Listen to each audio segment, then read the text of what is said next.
video más. En esta ocasión estaremos hablando sobre el suelo y sus componentes, ya que este tema es muy importante, pues es necesario conocerlo para que se puedan desarrollar de una manera óptima nuestros cultivos. Así que vamos a comenzar.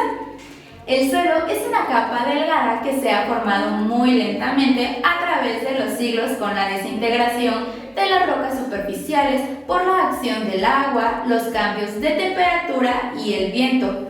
Las plantas y animales que crecen y mueren dentro y sobre del suelo son descompuestos por los microorganismos, transformados en materia orgánica y mezclados con el suelo.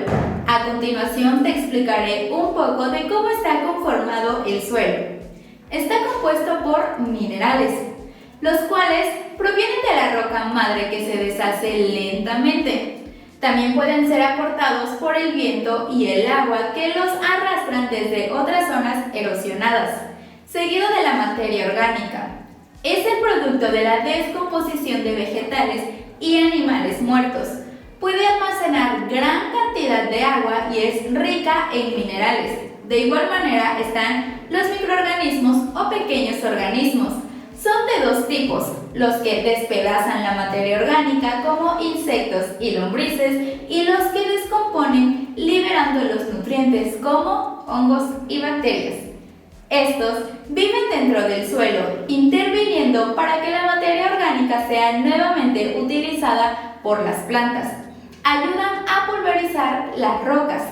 Las lombrices e insectos forman poros que permiten la aireación y el almacenaje del agua y el crecimiento de las raíces. Y por último nos encontramos con el agua y el aire. Estos ocupan los poros, es decir, entre las partículas de suelo que se producen por las irregularidades de su forma y tamaño. La distribución y tamaño de los poros es importante. Una excesiva cantidad de poros pequeños origina suelos compactos, pesados, húmedos y un pobre crecimiento de las raíces. Demasiados poros grandes forman suelos sueltos que se secan rápidamente. Cuanto más pequeño sea el poro, más difícil es para la planta absorber el agua. Los organismos del suelo y las plantas necesitan agua para vivir. Las plantas se utilizan para mantener sus tejidos, transportar nutrientes y realizar la respiración y nutrición. El agua del suelo es absorbida por las raíces y utilizada en el proceso de fotosíntesis. La disolución de minerales y materia orgánica en el agua facilita que sean captados por las plantas. Cuando el agua del suelo escasea, se detiene el crecimiento de las plantas que llegan a marchitarse y morir. Un exceso de agua desplaza el aire del suelo. Este es importante porque aporta el oxígeno para la respiración de las raíces. Además, es la fuente de nitrógeno que transforman las bacterias, haciéndolo aprovechable por las plantas. Las características de cada suelo dependen de varios factores. Los más importantes son el tipo de roca que los originó, su antigüedad, el relieve, el clima, la vegetación y los animales que viven en él, además de las modificaciones causadas por la actividad humana. En la solución de los suelos ácidos, las altas concentraciones de aluminio e hidrógeno activo dan lugar a la acidez del suelo. El pH es la medida del grado de acidez o alcalinidad de un suelo. Un pH de 7 indica neutralidad, pero a medida que este valor disminuye, el suelo se vuelve más ácido, de manera que un pH de 6 es 10 veces más ácido que un pH de 7. El significado práctico del pH en términos de acidez del suelo es que afecta significativamente la disponibilidad y asimilación de nutrientes y ejerce una fuerte influencia sobre la estructura del suelo a producción de cultivos en suelos ácidos. Impide conseguir altos potenciales de rendimiento y buena calidad de las cosechas. Por ejemplo, en muchas regiones de México y Centroamérica, la productividad del maíz ha disminuido por efecto de la acidez. En estas condiciones del suelo, la solubilidad del aluminio, hierro y manganeso es elevada y sus concentraciones aumentan hasta llegar a niveles muy tóxicos. Por su parte, el aluminio también impide la absorción de calcio y magnesio. Finalmente, las raíces se acortan y engrosan, impidiendo así la solución de agua y nutrimentos, en particular el abasto de fósforo y molibdeno se ve seriamente comprometido. Sin embargo, el efecto más grave es sobre el proceso de fijación biológica de nitrógeno en las leguminosas. Aunque en la actualidad se disponga a genotipos tolerantes a la acidez, la solución más acertada, técnica y económicamente es la aplicación de materiales básicos que neutralicen la acidez. Esta práctica se conoce como encalado y los materiales que hacen posible son principalmente carbonatos, óxidos e hidróxidos y silicatos de calcio o magnesio, todos con diferente capacidad de neutralización. El material más utilizado para el encalado de suelos es la cal agrícola o calcita, la cual contiene principalmente carbonato de calcio, el óxido de calcio conocido como cal viva y el hidróxido de calcio conocido como cal hidratada. Estas dos fuentes son de rápida reacción en el suelo. Los suelos salinos. La salinidad de los suelos afecta a la producción de frutas y hortalizas a escala mundial. Los problemas de salinidad son comunes en las regiones áridas y semiáridas del mundo. Los suelos afectados por la salinidad tienen una concentración alta de sales y estas afectan las propiedades físico-químicas del suelo, y esto va estrechamente relacionado con la bajada en el rendimiento de nuestros cultivos debido a la pérdida de fertilidad del suelo, lo que perjudica o imposibilita el cultivo agrícola. Es común frenar o revertir el proceso mediante costosos lavados de los suelos para lixiviar las sales o pasar a cultivar plantas que toleren mejor la salinidad. Las sales solubles del suelo son principalmente cationes de sodio, calcio, magnesio, aniones, cloruro, sulfato, bicarbonato y también carbonato. El principal elemento que favorece la salinidad de un suelo es el sodio, al fijarse en el complejo coloidal. Las sales pueden encontrarse en varios estados en el suelo, precipitadas, en soluciones o retenidas en el complejo de cambio. Para prevenir la acumulación excesiva de sales en la zona radicular, el agua de riego o de lluvia debe ser aplicada en exceso, superando el nivel de evaporación necesario para el cultivo. La lixiviación se puede programar para preceder las fases críticas del crecimiento, en donde el estrés se puede prevenir. Las épocas secas se pueden programar mediante el riego. La lixiviación se torna eficaz en tiempos cuando los requerimientos de evapotranspiración son más bajos. Por ejemplo, en la noche, cuando la humedad está elevada y el clima frío o fuera de la temporada del cultivo. La lixiviación es eficaz cuando el agua de drenaje salina se descarga mediante drenos subterráneos que transportan los sales precipitados fuera del área de rehabilitación. Una enmienda agrícola es un producto que se le adiciona al suelo para la corrección y mejora de al menos una condición física, química o biológica del mismo, de tal forma que las nuevas condiciones sean más adecuadas para las plantas sembradas o por sembrar en este. Algunos de estos ajustes pueden ser, entre otros, una mejora en la capacidad del suelo para liberar la disponibilidad de nutrientes hacia las raíces, unas mejores condiciones para la generación y crecimiento de las poblaciones de microorganismos benéficos para el suelo, una mejor aireación para el buen desarrollo de las raíces de las plantas, un ajuste en los valores del pH, la neutralización de algunos elementos tóxicos o negativos como el aluminio, hierro, manganeso o metales pesados, el incremento en la capacidad de intercambio catiónico de suelo y en general cualquier acción que promueva las mejores condiciones para el suelo, que repercuta a su vez en un mayor rendimiento para los cultivos desde una óptica agronómica.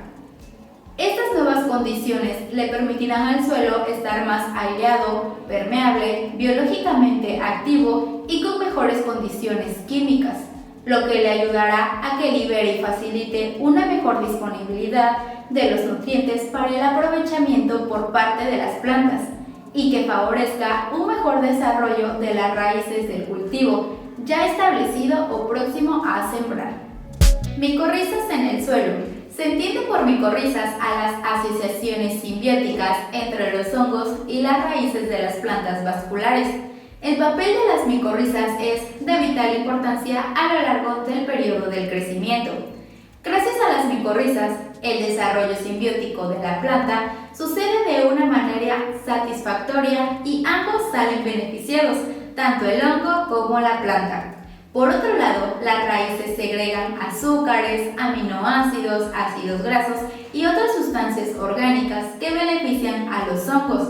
Y por otro lado, los hongos convierten los minerales del suelo y materias en descomposición en formas asimilables por las raíces de la planta.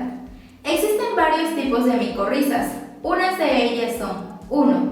Ectomicorrizas. En ellas, el hongo forma una especie de manto con sus hifas alrededor de las raíces menos gruesas, pero no llegan a introducirse en sus células. Se desarrollan en los espacios intercelulares de la corteza de las raíces. Número 2. Endomicorrizas. Las hifas de estos hongos penetran dentro de las células de las raíces. En los arbúsculos se produce el intercambio de elementos nutritivos por carbono entre el hongo y la raíz. Los principales beneficios de las micorrizas son: mejora la absorción de nutrientes, es fundamentalmente fósforo y nitrógeno, la mejora de absorción de agua y el aumento de la resistencia a condiciones de estrés hídrico. Se produce un aumento a la resistencia de condiciones de cultivos salinos, incrementa la resistencia frente a hongos patógenos del suelo por su efecto antagónico. Cuando una raíz está colonizada por hongos micorrízicos, se mejoran las defensas de la planta frente a organismos patógenos. Se produce una mejora en la estructura del suelo gracias a los agregados que forman las hifas y filamentos del hongo micorrízico, mediante una proteína llamada glomalina. Y por último, se producen efectos hormonales sobre las raíces que hacen que aumente su desarrollo y de toda la planta. La simbiosis es una interacción biológica entre dos organismos vivos en un mismo ambiente o con un estilo de vida similar.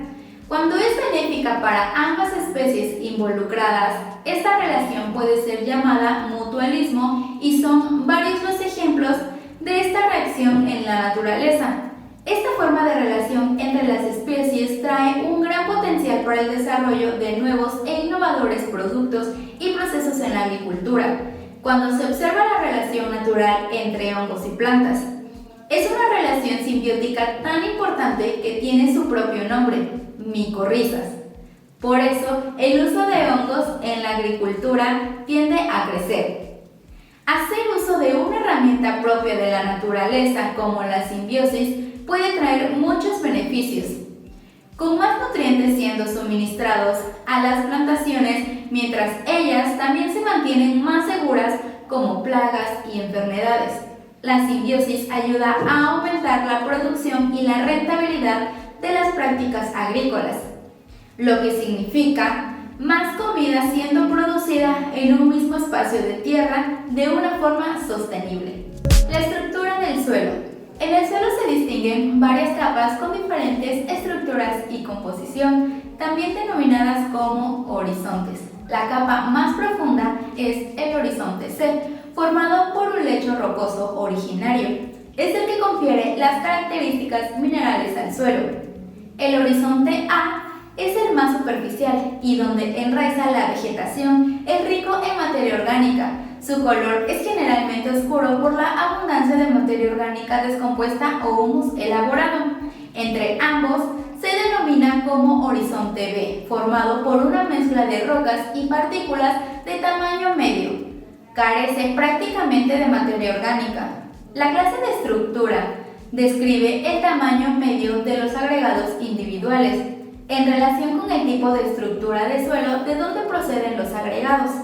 Se pueden reconocer en general 5 clases distintas, que son las siguientes: fina o muy fina, fina o delgada, mediana, gruesas o espesas, muy gruesas o muy espesas.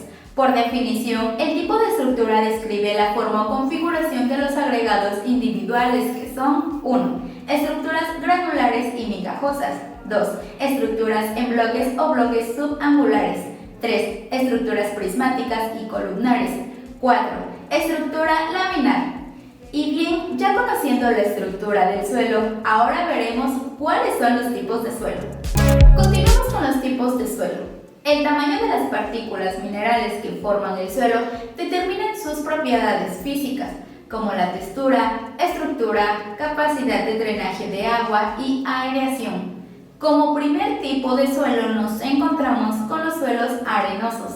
Estos son sueltos y se trabajan con facilidad, pero los surcos se desmoronan y el agua se infiltra rápidamente y tienen pocas reservas de nutrientes aprovechables por las plantas.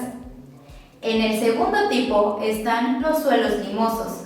Tienen gránulos de tamaño intermedio, son fértiles y fáciles de trabajar. Forman terrones fáciles de desagregar cuando están secos. La arcilla son partículas muy finas y forman barro cuando están saturadas de agua. Y como tercer tipo están los suelos arcillosos, los cuales están formados por partículas muy pequeñas. Son pesados, no drenan ni desecan fácilmente y contienen buenas reservas de nutrientes. Al secarse se endurecen y forman terrones. Son fértiles pero difíciles de trabajar cuando están muy secos. Y por último nos encontramos con los suelos francos. Son mezclas de arena, limo y arcilla. Son fértiles y al secarse forman pequeños terrones que se deshacen. Un suelo con una composición equilibrada de cada mineral es un suelo agrícola fácil de trabajar y con buenas reservas de nutrientes y mantiene la humedad a pesar de drenar libremente. ¿Qué es la preparación del suelo para la siembra? La preparación del suelo, conocida también como labranza, busca crear condiciones favorables para el buen desarrollo de los cultivos, es decir, para la germinación de las semillas, el crecimiento de las raíces y de la planta y en la mayoría de los casos para la formación del fruto. Además, controlar la erosión e irrigación. Una precaución para no dañar la estructura del suelo debido al uso excesivo, un método moderno para preservación del suelo es sembrar solo lo necesario para producir un buen cultivo. A continuación, te diré algunas de las labranzas utilizadas en la preparación de suelos agrícolas. Iniciamos con la labranza tradicional. Es el método utilizado tradicionalmente utilizando tracción animal. En algunos casos, aún es utilizado por pequeños productores. Se hace la cruza y recruza para invertir el suelo. La labranza mínima se realiza roturando en líneas continuas únicamente la parte donde se colocará la semilla. Puede hacerse con tracción animal. Y por último, la cero labranza. Es la preparación del terreno para la siembra sin roturar el suelo. Consiste en chapear y luego sembrar incorporando el trasrojo del cultivo anterior. También se le conoce como labranza de conservación. Algunos objetivos que brinda esta labranza son: 1. Soltar y remover el suelo para crear condiciones favorables a la circulación del agua y gases en la zona arable. 2. Facilitar el desarrollo radicular de la planta. 3. Generar condiciones óptimas de bullimiento del suelo para la germinación de la semilla. 4. Controlar y destruir las malezas que compiten con el cultivo. 5. Aumentar la capacidad de retención de humedad del suelo. Y 6. Eliminar insectos que constituyen plagas, sus larvas, huevos y lugares de desarrollo. Por último, 7. Incorporar residuos vegetales, fertilizantes y cal. Y es así como damos por terminado este video. Ahora ya ves por qué es importante conocer a detalle este tema. Mi nombre es Zaira y esto es Arca Blogs.